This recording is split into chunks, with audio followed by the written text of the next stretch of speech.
Pues la primera sesión del seminario se llamó así: Educación Intercultural, Enfoques y Modelos. Para poder hablar de educación intercultural, tenemos que saber qué es lo intercultural y de dónde nos llegó, porque de pronto apareció como si fuera una moda, se empezó a usar y alguna gente dijo: oye, va a ser una moda pasajera que va a desaparecer en un tiempo, ¿no? Pero no sabemos de dónde viene, nada más aparecen los libros y nosotros como a veces nos sentimos como reproductores de la política pública, es decir, hacemos lo que nos dicen y nosotros mismos asumimos ese papel como de, pues ahora que esto, ahora educación en valores, ahora proyectos educativos, ahora proyectos escolares, ahora que la escuela al centro, ahora que no sé qué, y nosotros nada más vamos como absorbiendo, consumiendo, y nunca decimos, ¿y de dónde viene? ¿De dónde viene eso? Entonces, cuando aparece educación intercultural, pues ¿de dónde viene? ¿Cuáles son los conceptos que están asociados con la educación intercultural? Y tenemos distintos orígenes. En Europa, principalmente, empezaron a hablar de educación intercultural, por un lado, cuando reconocieron que muchos de los países europeos, por todas las guerras que ha habido en ese continente, se formaron de la unión de otras naciones, ¿no? Entonces, que había naciones pequeñas que con la guerra se fueron uniendo, o con la guerra se fueron separando, y unas potencias agarraron unos países y se apropiaron de unos países y otras de otros. Esos pequeños países que Rusia, por ejemplo, que la Unión Soviética se apropió, pues tenían una cultura, una lengua distinta. Entonces los países europeos empezaron a dar cuenta de su diversidad, y de que su diversidad generaba algunas problemáticas, ¿no? Pero también había países coloniales que durante el siglo XIX pues se apropiaron de países de África, de países de América, ¿no? Y que entonces la gente de sus colonias había llegado también a vivir a esos países, a Francia, a Inglaterra, ¿no? A España, a Portugal, había llegado a vivir ahí, pero entonces traían también culturas distintas.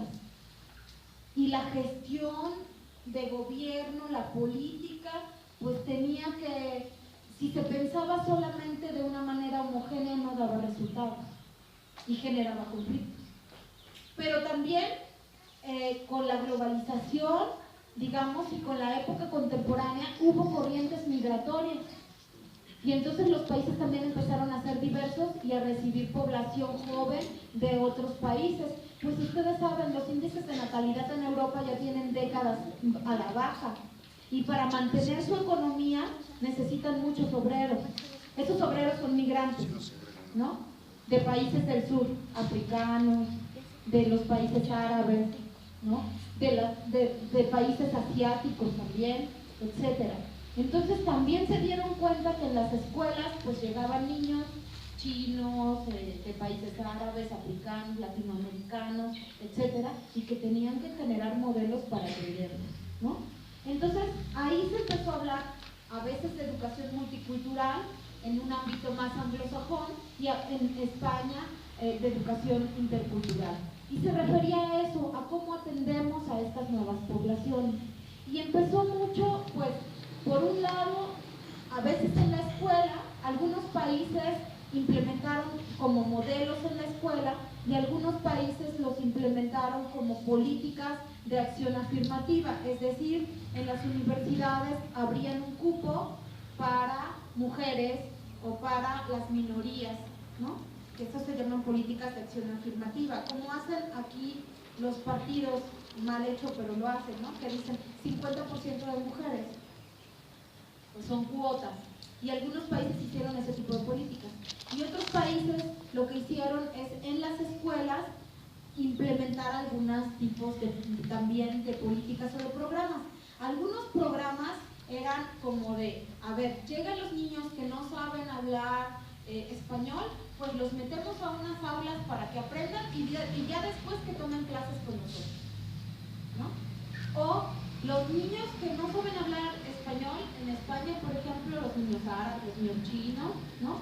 Que cuando lleguen se queden más horas en la escuela para regularizarlos, porque como no tienen bien la lengua, pues tienen que quedarse más en la escuela, ¿no? Algunas otras eran más como de recreación, de decir, bueno, es que ya no somos solo de un solo lugar, entonces pues hacemos el Día de la Diversidad, el Día de las Naciones, todos traigan su ropa, todos traigan su comida, y esas son mis políticas de atención a la diversidad, que un día al año reconocemos la diversidad, ¿no?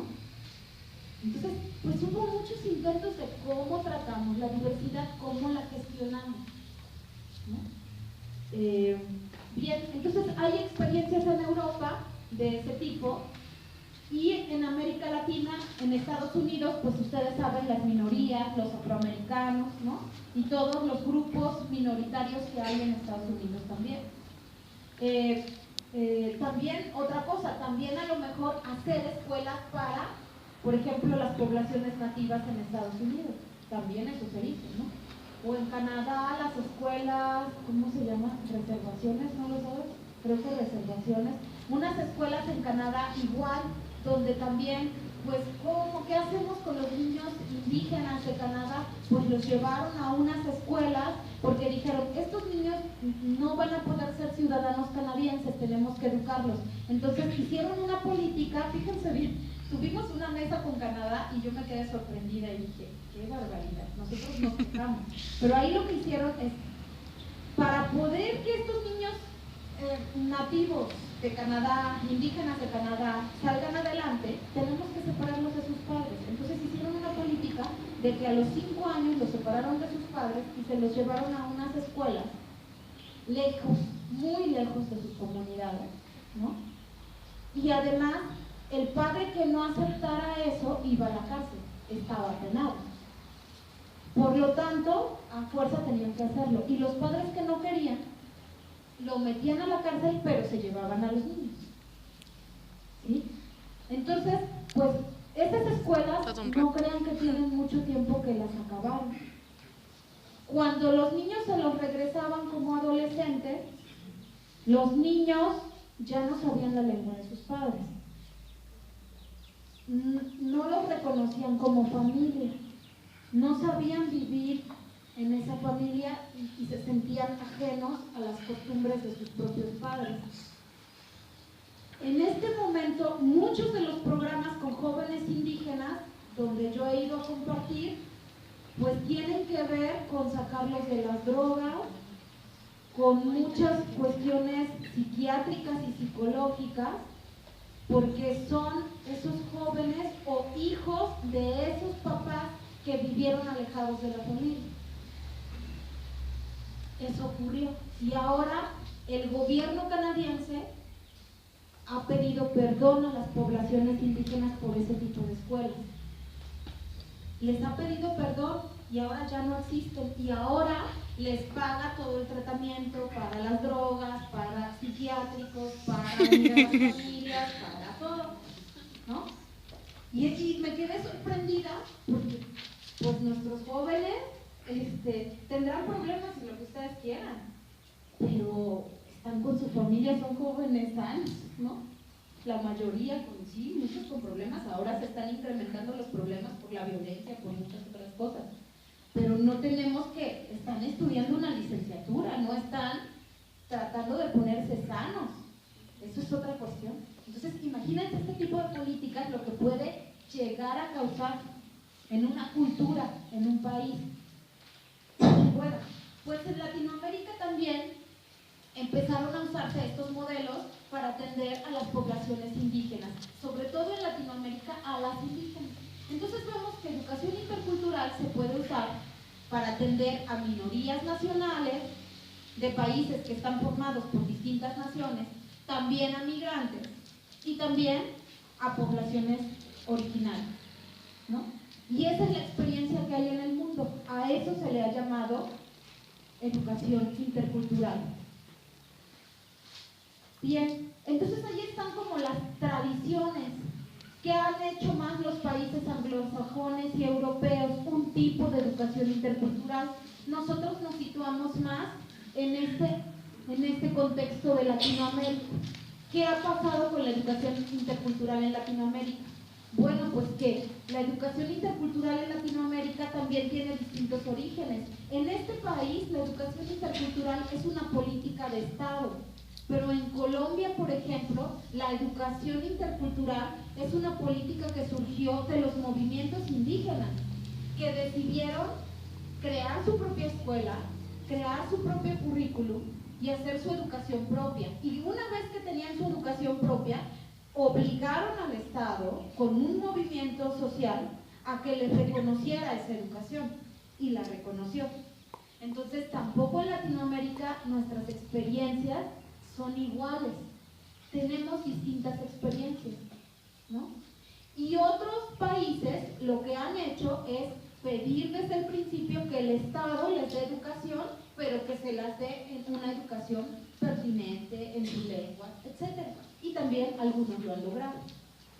A partir de los 90, más o menos, que hubo un reconocimiento y unas políticas internacionales de la ONU, de la UNESCO, que reconocieron la diversidad cultural, los países latinoamericanos empezaron a cambiar sus constituciones.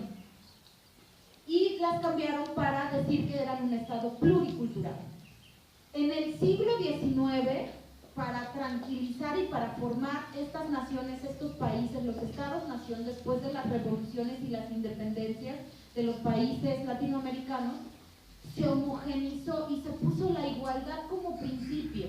Y entonces, una lengua, una religión, un Estado, un tipo de educación, y nos metieron en la cabeza igualdad, todos tenemos que ser iguales.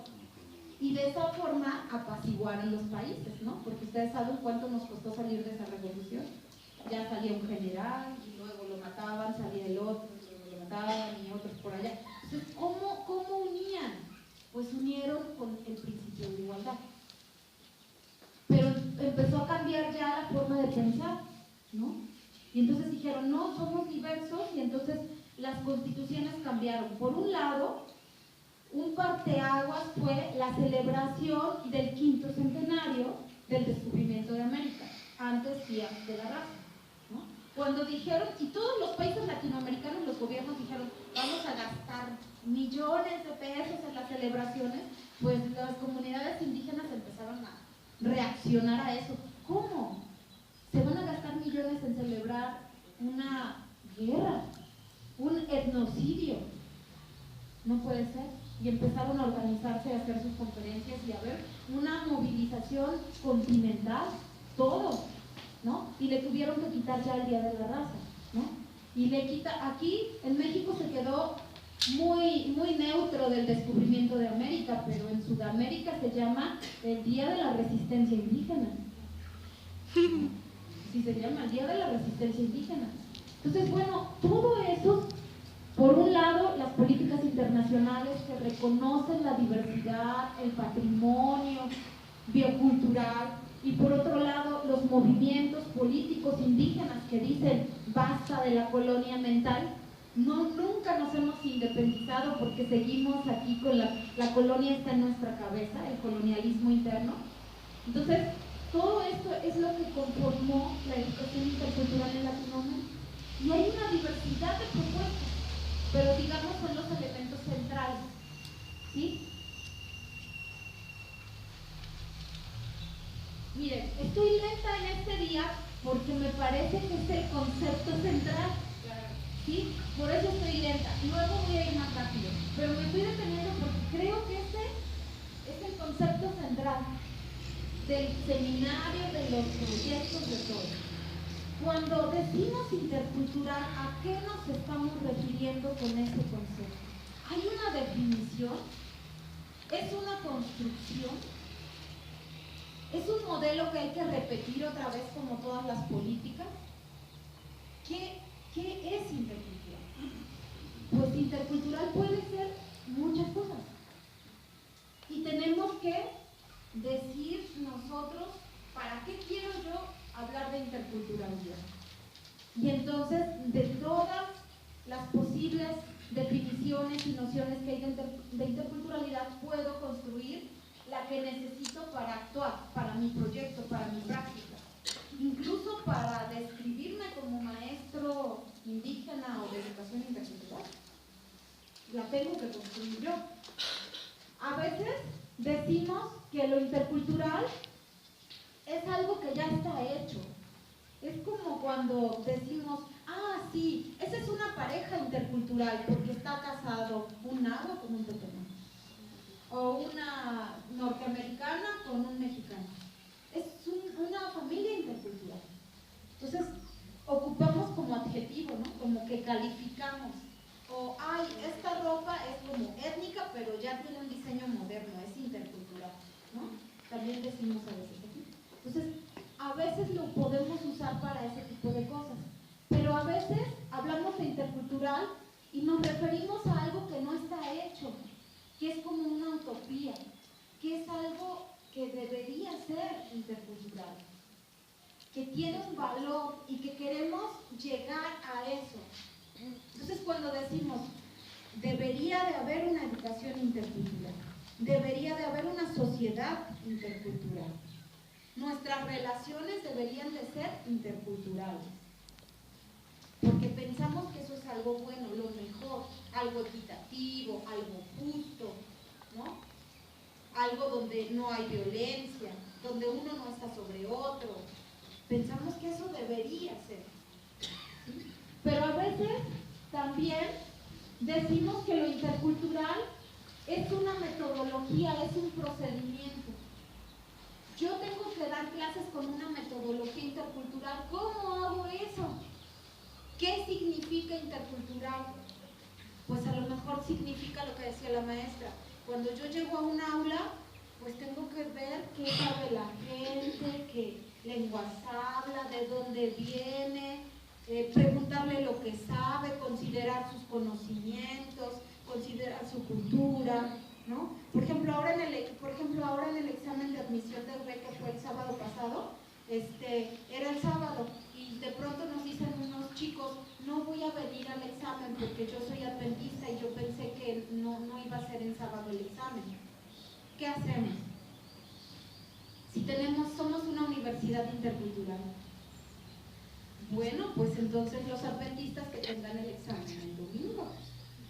Porque si nosotros decimos, no, fíjate, aquí es el sábado, ¿qué te pasa? La universidad, y aquí todos se tienen que adecuar y no hay, pues entonces, ¿qué intercultural podemos ser así? Es su religión y tiene derecho a la educación. Y si no lo vamos a excluir, bueno, pues entonces, ¿no? Entonces, pues empieza a ser como una forma de hacer las cosas. La UB no lo va a hacer. La UBI sí.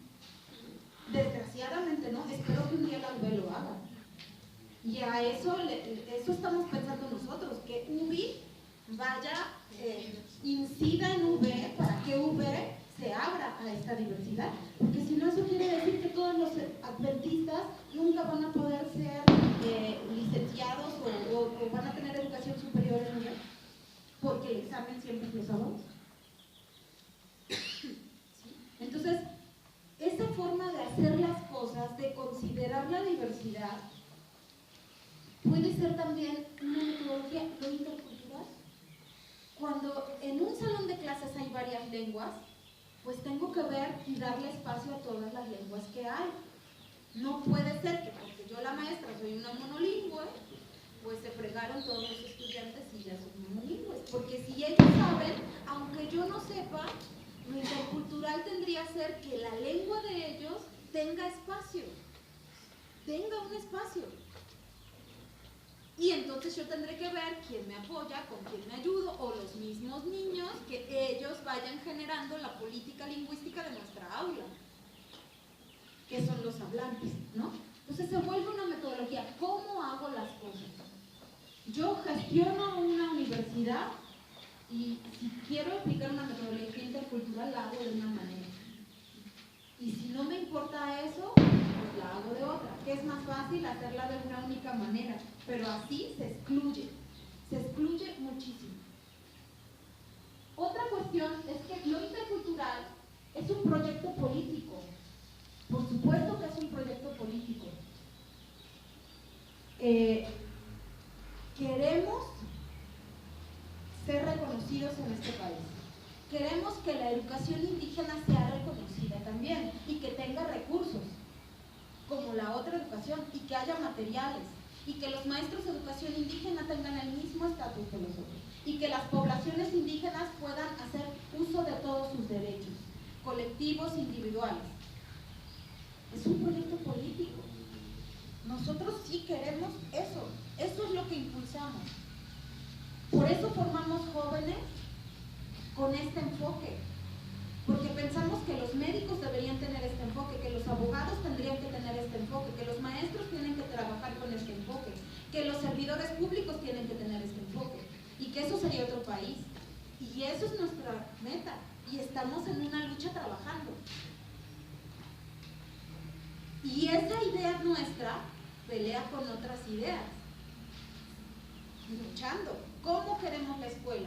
¿Cómo queremos la universidad? ¿Cómo queremos la sociedad?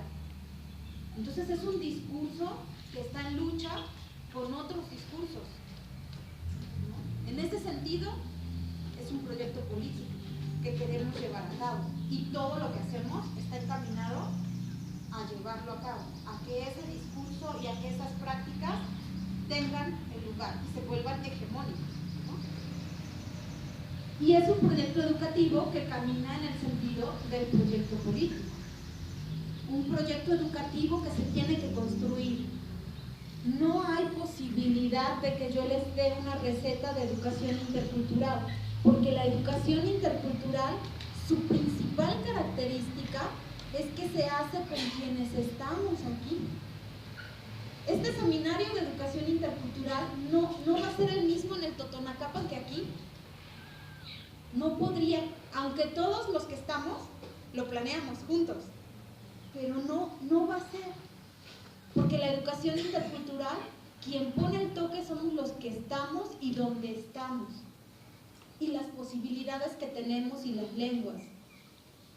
Y todo lo que nosotros somos es lo que le ponemos a este proyecto educativo.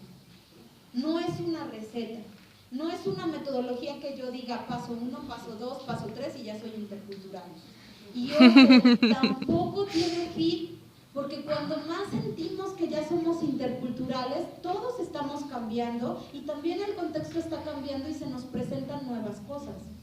Y tenemos que cambiar para volver a ser interculturales. ¿Por qué? Porque de pronto nosotros llegamos aquí y dijimos, sí, vamos a trabajar con jóvenes indígenas, ¿no? Tal. Y de pronto pues ya nos llegó un joven indígena, pero que vivió en Estados Unidos y que allá creció y estudió y ahora regresa y entonces ya habla náhuatl, pero inglés, pero además sus expectativas ya son, y entonces trae cultura de allá, y entonces aquí no se siente, no, pues ahora vamos con esto. Y ahora que nos están llegando jóvenes urbanos que ya también quieren estudiar ahorita, y que incluso del DF, ¿no? Incluso jóvenes de la Ciudad de México que vienen a estudiar y que quieren estudiar una carrera que tenga enfoque intercultural, pues vamos a tener que cambiar, porque ahora ya no vamos a tener jóvenes indígenas solo de la zona y cuando mucho de Orizaba, sino que ahora ya vienen, y cuando nos está llegando la de Argentina y que vienen de movilidad los de Chiapas,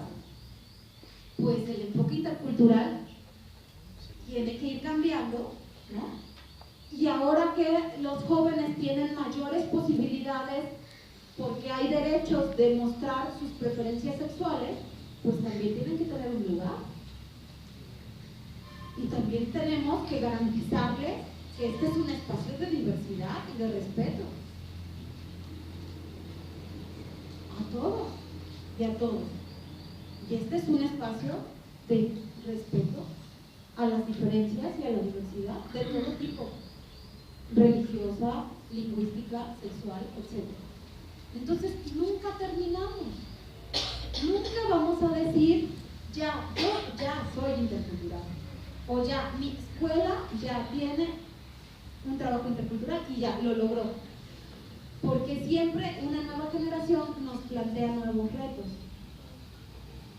Y entonces por eso la interculturalidad siempre se está haciendo. Pero esta polisemia, o sea, todos que tiene la palabra intercultural tantos significados, hay gente que dice, ay, ¿qué es lo intercultural? A ver, dime.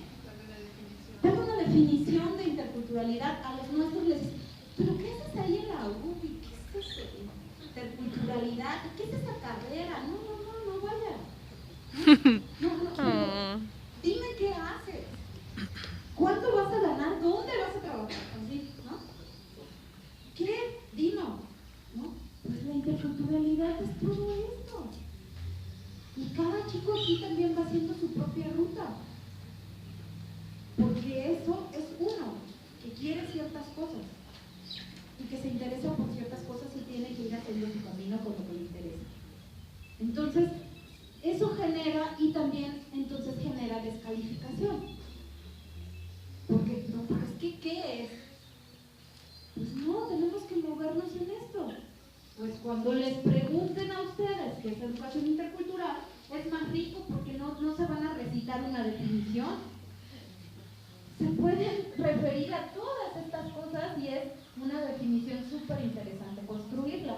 Creo que todos los proyectos van a tener que construir su propia definición de qué entienden ustedes por educación intercultural.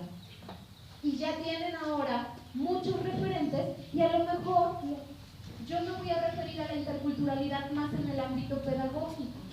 O tal vez no, yo me quiero referir a la interculturalidad en el ámbito político, comunidad, escuela, lengua, identidad, vamos a darnos poder, a empoderarnos. También se vale, ¿no?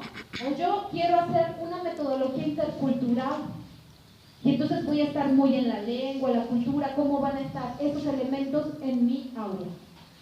Y así, cada quien va a poder tomar lo que quiera. Bien, ahora sí voy a avanzar más.